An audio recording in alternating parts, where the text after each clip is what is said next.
Alrighty guys, so just got this thing set up, got the mic attached, the mic adapter. I had to set it up kind of a little funky fashion because it's on a Icon Airflight, and those are, you know, they have the whole chin, the visor actually goes down past the chin, so having the GoPro up in the front isn't quite as doable if you want, as well as a,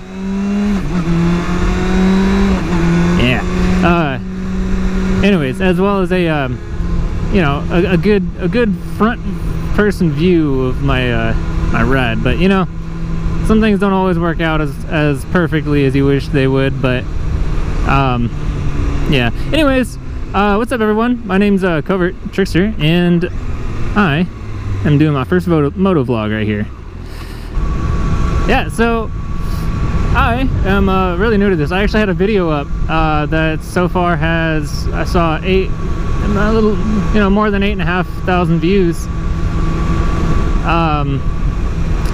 So people were asking me if I can make a video of me actually doing, oh sorry, the video was about me doing how to DoorDash on a motorcycle. It was just some kind of like tips and tricks and what you can do to make your trip a little bit easier on yourself, especially if you have drinks or food that you need to find a way to fit if you don't have any saddlebags and whatnot. You know, I had a giant box that I got that I put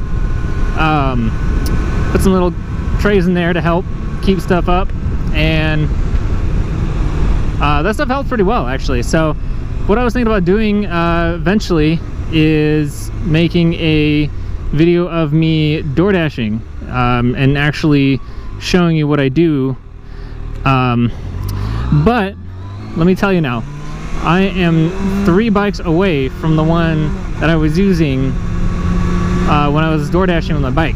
I'm now on a 2020 ZX6R KRT, which is not as fitted for what I was doing with the saddlebags on my 2017 Honda Rebel. Now, even though I don't have the saddlebags, I still have the ability to put some on. I can still put some strapped ones on that go back there, and I have them. I just don't have any clamps to get them on yet. But I can put those on if I needed. But I actually have that box that I got. So what I'll do is, you know, I have my little RAM mount that I installed here, and I keep my phone there, so I use that as a guide, knowing where I'm going. And my gloves actually work with the screen, so I am not as, it's not as bad if I need to get this thing, you know, if I need to decline or accept something while I'm out actually riding, or I need something to respond, or I'll pull over if I need to do something more than a single swipe. Mostly, you know, it's illegal and it's dangerous. So and yes, I am going in a circle. I apologize. I'm kind of just riding, testing this thing out. I just wanted to let you guys know that I'm gonna start trying this. I'm gonna start doing this. I just got this thing set up. It's not the best setup, but it works. And so far I've gotten some pretty awesome comments from you guys on that video, and you guys are just really cool about wanting to get to know more about DoorDashing on a motorcycle, which I am super supportive of anyone riding, because it is, you know, it requires a lot of skill if you really want to know how to ride correctly and to think about what you're doing, especially in traffic. And so when you're thinking about, you know, where you're going, you're thinking about time, you're thinking about a lot of things at once, and your main goal is always be safe. You know, you always want to make sure that you're riding in your best abilities. Don't try to outdo yourself, especially if you're you know, timed, or you know, if the food kind of ran late, something's going on. You just got to be careful, you know. So really understanding what you're doing at the moment, riding within your abilities.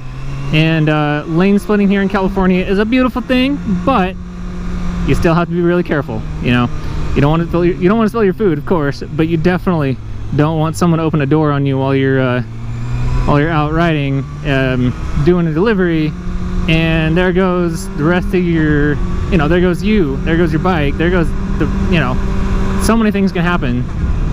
And I just really want to help anyone avoid that situation. So if I can give any sort of I'll kind of back you up on when I first started riding. This is actually, I've been riding for, let me think now,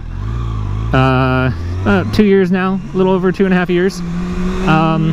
I'm 20, I just turned 21, so you know, I'm still pretty young.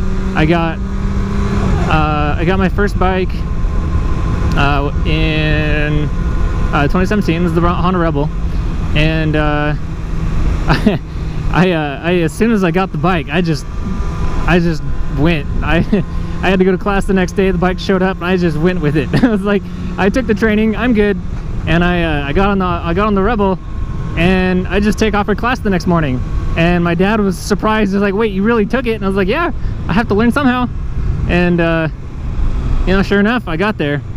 The funny thing though was, kind of when I was halfway there, I was feeling the shift lever, and for some reason that Rebel was just kind of clunky. When I would shift downwards, sometimes it wouldn't shift. Like, I could feel it skip, and it wouldn't grab. So I wasn't sure, especially, you know, when I was first riding that. I thought there was something wrong with the bike, and I pulled over and called my dad. It's like, something's not working. But you know, he said, well, just baby at home, try to get it back. And I was like, you know what, let me try this one more time, see if I can get it going correctly. And so I put it back in first gear, and I started going, and sure enough, it's riding like it should be. And it was just me, you know, not understanding the bike, and I was out on a public road, and I was kind of trying to figure out what to do when I was heading to class. So, but it wasn't too bad. Anyways, I wouldn't lane split for quite a while. I was very scared of, especially all the dangers. Took me a while to even try to, and then one day I was heading home, and I see this other guy coming up with a CBR, and he was actually came up, waved at me, and he just started splitting. And I was like, you know what? Okay, this is let me tell you, this is the first time I ever lane split. I started going and following him through the line, and as soon as I got 3 cars up, this truck swings his door open at me, completely blocking my path, and gives me this weirdest look as I was right next to him, and I just completely dodged his door. There was enough room to go around him, but that was the scariest thing ever, especially for the first time trying that. You know, you think, oh, after that I'm never doing it again, but I had to keep learning, especially knowing that there are people that will ram you from behind, and it's just, there's a lot of benefits to lane splitting. So anyways, that was that. It was no fun, and you know, I'm still learning. I still have a lot to learn, but I went from riding a Honda Rebel to a 2012. It was a pre-owned Ninja 650. It was bright red. I loved it, and the thing had problems because it kind of just sat in a garage before I owned it for a while. So I had to figure those out. But eventually I got through it, and it was great. It was a great bike. I really learned the 2 cylinders, the 650 power. It was great. I loved it so much, but it wasn't the bike I wanted. So I went back to Clausen a couple months ago, and had decided, you know, I think I can put down enough and start getting a new bike. And you know, I got the bike I really wanted. I thought 2019's ZX6R was just beautiful, and green's my favorite color, so I had to get the green. And the 2019, it was a beautiful bike. And then came 2020, and I was like, nope, that's the one I wanted. So I went to the dealership, and I looked for I looked for the 2020 and I couldn't find it anywhere. It was only the 2019, and it's a fairly new bike because I got it in February. I know it came out the year before, but I had looked everywhere for it, and then I realized, wait, there's more bikes upstairs. So I go up to the top deck, and sure enough, I found the one and only 2020 one, KRT edition, up on the top.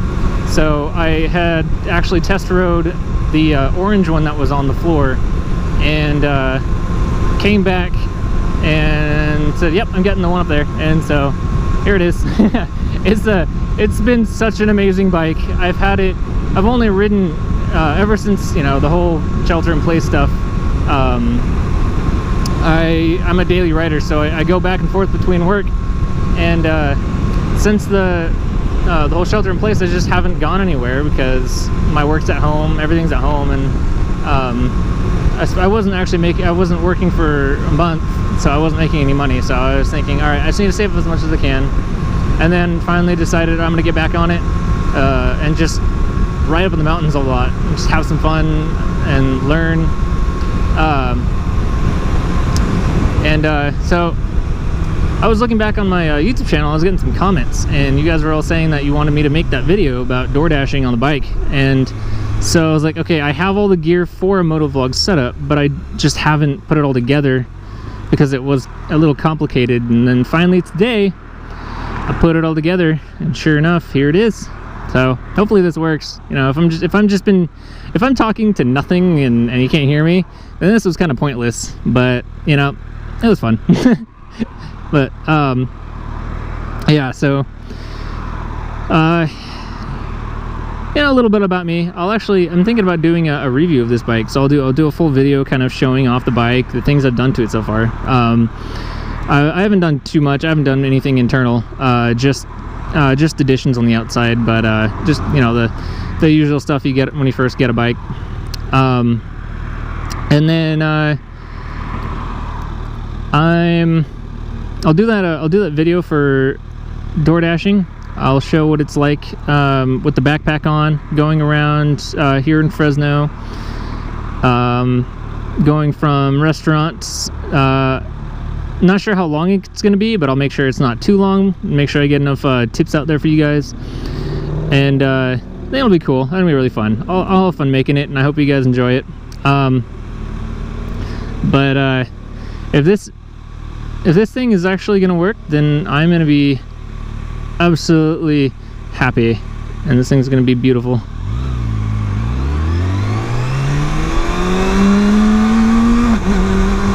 But I love this bike. Just compared to the 650, you know, you have everyone on their video says that it is built for the track, and you know, it is definitely a track bike. But let me tell you, they purposely made it a long stroke bike and a long stroke engine on purpose, so that it is also very well suited for the road. You have all the you have the extra 36 cc's, or I'm not exactly sure how much making it into a long stroke changes the cc's, but doing that had allowed more power for the low end torque, and in turn this thing feels brilliant, absolutely brilliant at any speed. I gotta tell you, I've been on 3 bikes so far, and I've never been on a leader bike, so please don't get me wrong on that. I don't know exactly how that feels, but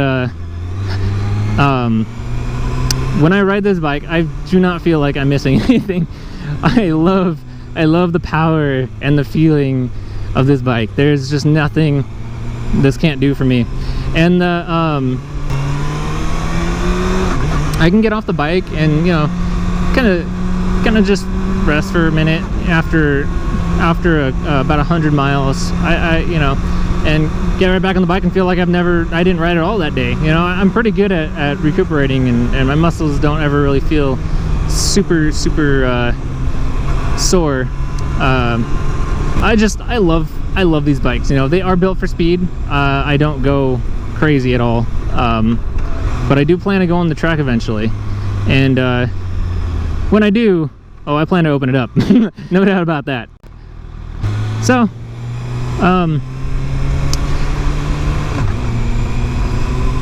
hope you guys enjoyed my my little video. Get to know me a little bit, and hopefully this mic definitely works. But I'll catch you guys in the next video. Hopefully it'll be the one with the DoorDash, but I'll see you then.